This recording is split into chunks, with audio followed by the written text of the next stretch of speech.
Okay. Well, I hope they shrink. I hope they shrink back to normal. Good morning. I'm Francis. I don't think I have been up here with you guys before for a word for all ages, have I? No. So I'm not sure everybody knows me. So I work with Cheryl, and I do the job that Donald used to do when he was here. And when you guys go to Sunday school, usually I'm here and I give the sermon and pray with people here. But today, Cheryl and I are switching, and I am going to go up with you to Sunday school, and Cheryl is going to stay here and preach. But before all that happens, I'm going to talk with you a bit about the Bible passage that Caitlin just read. So, I have first question for you. Usually, when we talk about God, we tend to talk about God as a person, and we tend to think that God is either a man or a woman. And so, from your guys' knowledge, question for you, do we usually call God a he or a she? He. Yeah, we usually call God a he.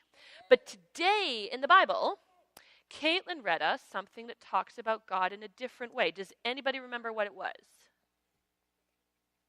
Does anybody out there remember what it was? Jocelyn is making gathering motions. Cheryl sort of looks like she's flapping wings. Does anybody want to shout out what it was? A hen. God as a mother hen. So I have a picture of a mother hen here. Can you guys see this? I don't know if people out there can. Am I holding this? What's underneath the hen?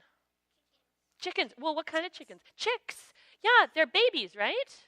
Yeah. So the Bible this today said that that's God. That chicken. That's God. And all of us are her little babies underneath. Do you think they feel safe under there? Yeah. I think they feel pretty cozy and safe. Pardon? That's the house. Yes, that's their house. Their mama. So there are lots of other places in the Bible where it talks about God as a woman or a mother. So we're going to go through some of these. What's this picture? It is a tiger, and who's fighting the tiger? A bear. There is a place in the Bible where the Bible talks about God as a mother bear. Now, if a mother bear is protecting her cubs, should you get between mama and the cubs? No. Somebody sounds like they've got firsthand experience. Because a mama bear, what's a mama bear going to do to protect her babies? Yes, Adelaide. Defend. She's going to defend them. She is going to defend them, and she will be very, very fierce. What else? What about this picture? It's a baby. It's a mother holding her baby. Because in the Bible, it's been born. The Bible talks about God as a mother giving birth, and God as a woman in labor. Does anybody know what being in labor means? Does anybody out there know what being in labor means? Being in labor is when you're pushing the baby out. Yeah, I know. Lachlan has a picture. They're pretty good pictures. Oh, look. Oh, no, I do have a picture of labor. Does the mom look like she's having fun? Because it hurts. It hurts a lot. But you know what? What has the mom got at the end of labor? A baby, which she loves so much that she forgets what it was like, and sometimes she has a second one. And what's this one? Eagle. The Bible talks about, and a baby chick. Adelaide, oh, thank you very much. Do you want to put it on the stand? Thank you, Lachlan. And can you guys see a chick in there? Yeah? Can you see a chick, Lachlan? Looks like it's pooping out of the It does look like it's pushing the chick out, but eagles lay eggs, so I think the chick came out of there. And I have, let me see, two more I want to show you. What's happening in this picture? Yeah. In this picture, I see a baby right there. There is a baby right there. What's the baby doing in both these pictures? It's breastfeeding. Yeah. There's a passage, best breastfeeding is when the baby feeds from the mom. Yeah, and there's a passage where the Bible talks about God nursing or breastfeeding a baby. So all these are ways of talking about God as a mother who loves us and takes care of us and will defend us at all costs. All right. And now, no, I don't think your mom ever would sell you. Just to be clear on that. Yeah. Yep. I think your mom would look after you very, very much all the time because she loves you so much. It's a lot of pictures. Yeah. All right. So now we're going to sing, and then we're going to go to Sunday school. So you can go back to the people with whom you came, and we will go out in a minute together.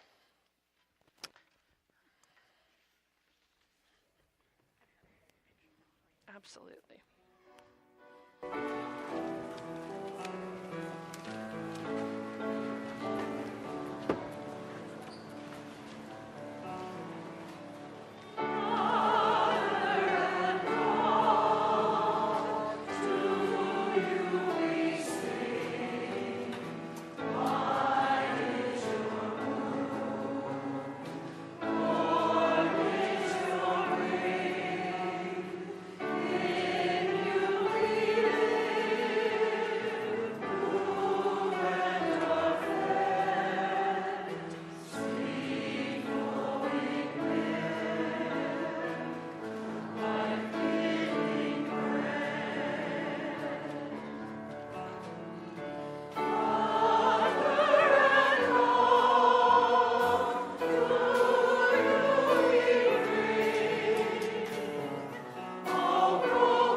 Thank you, choir.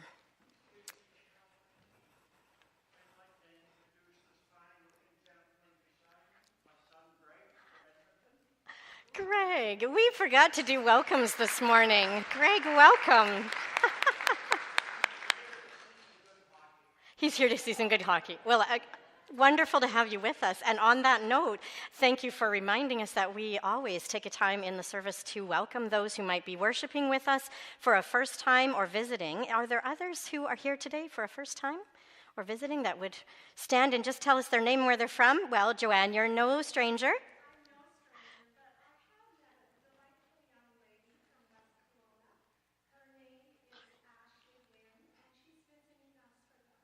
Ashley, welcome. Ashley Lynn, good to be with us. Great. And here? From West Kelowna, welcome. Good.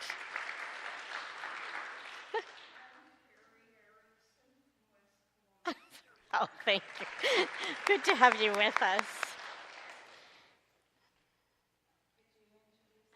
And this is dear beloved Susan. Welcome, Susan. Good to have you with us this morning. And Nicholas with her. Well, we want to invite all of you to join us after the service today.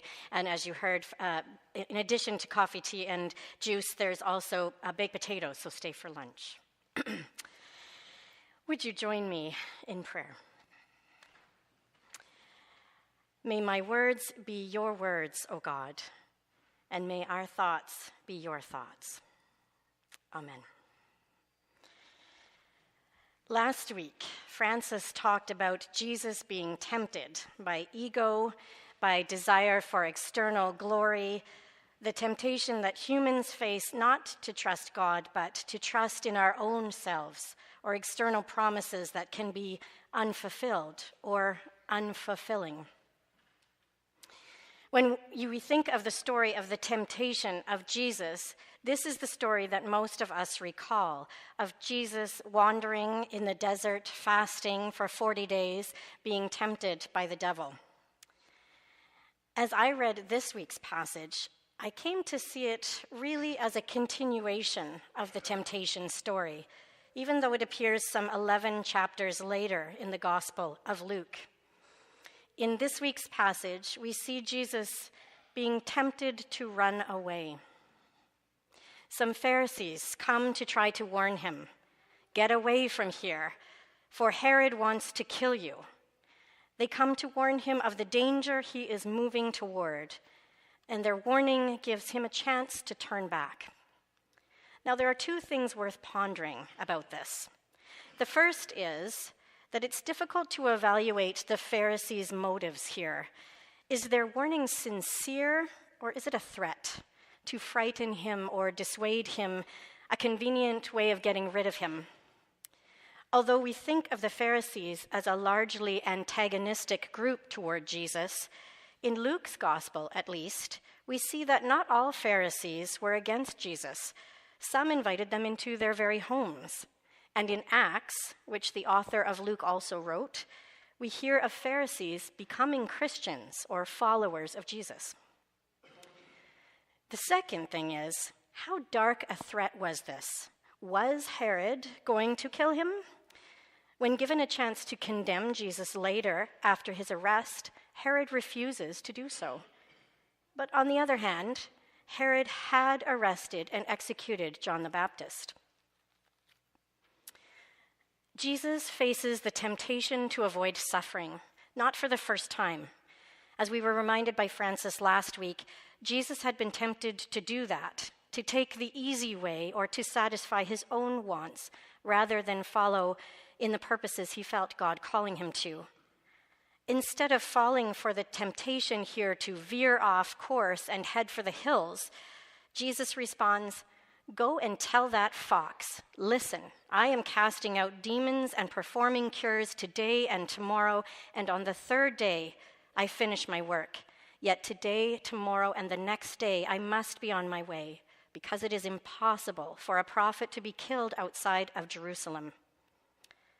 Not only does he firmly set his face toward Jerusalem, his feet on the path to what could be, according to these informants, certain destruction, he even stirs the pot a little with his words.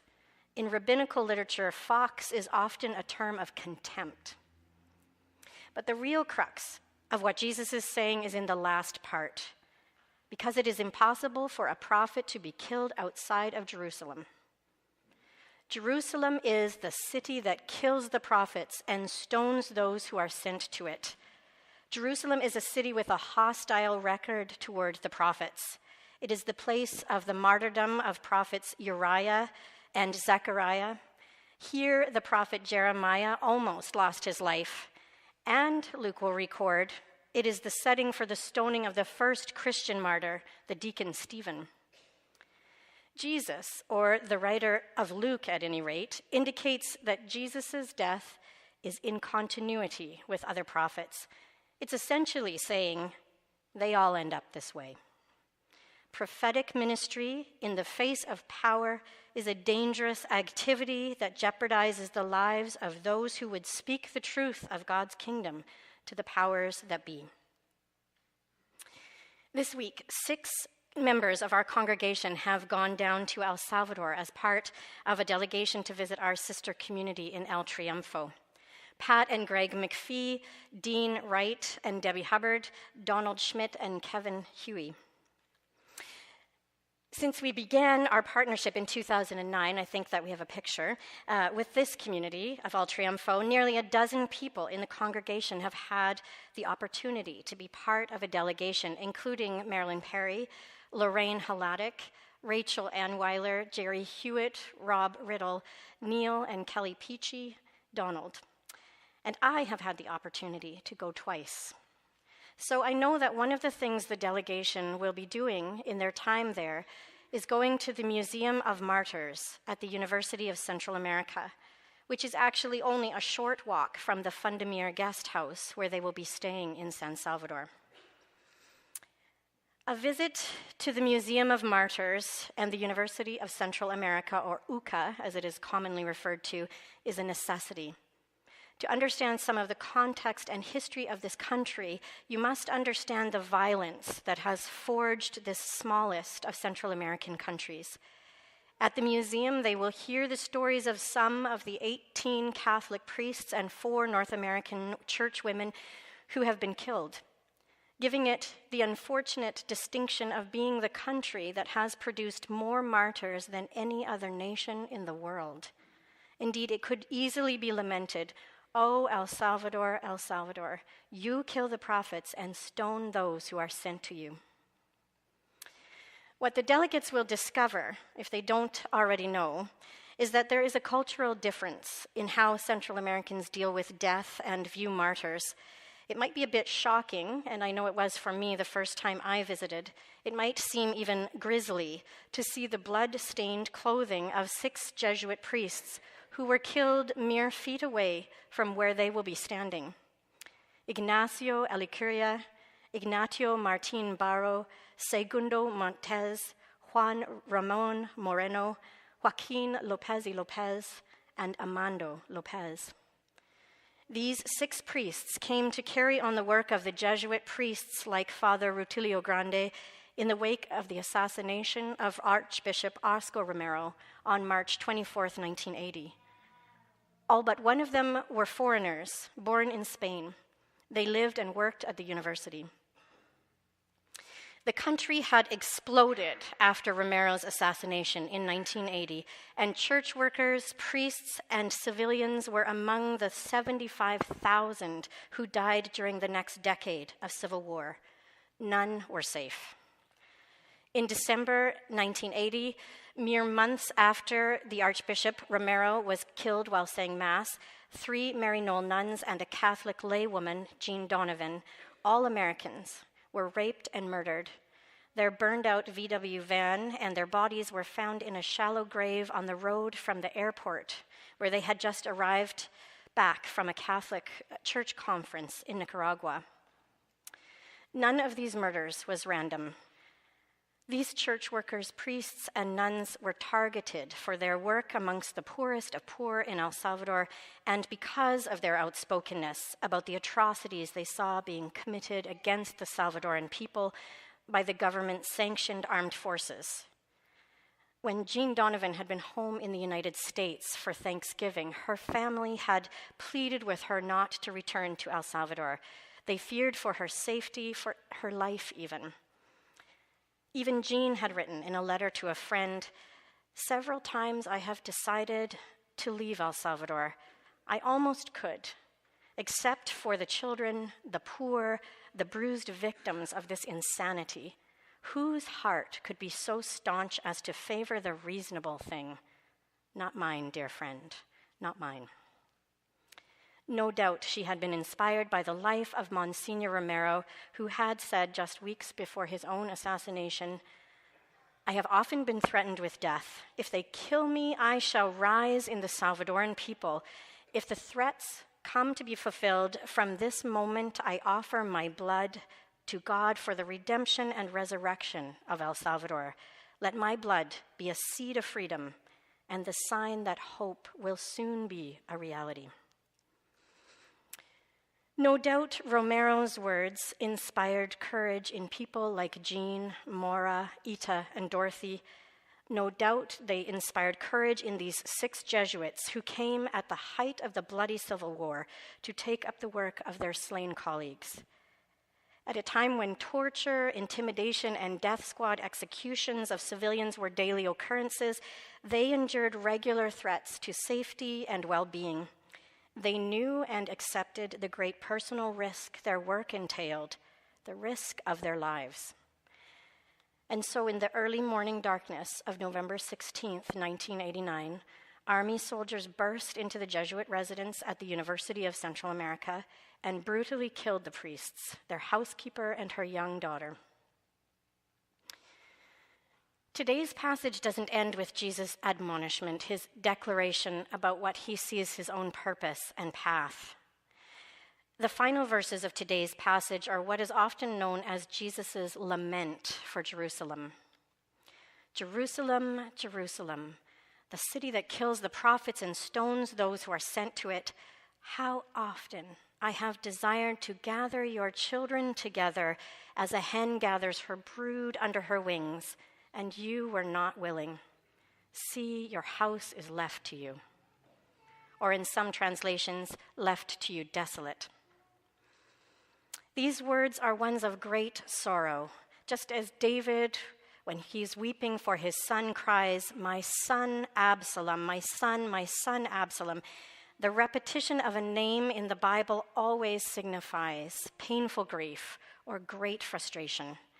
Here is the cry of grief, reflecting the broken heart of one who could save their beloved, but is prevented by the beloved's recalcitrance.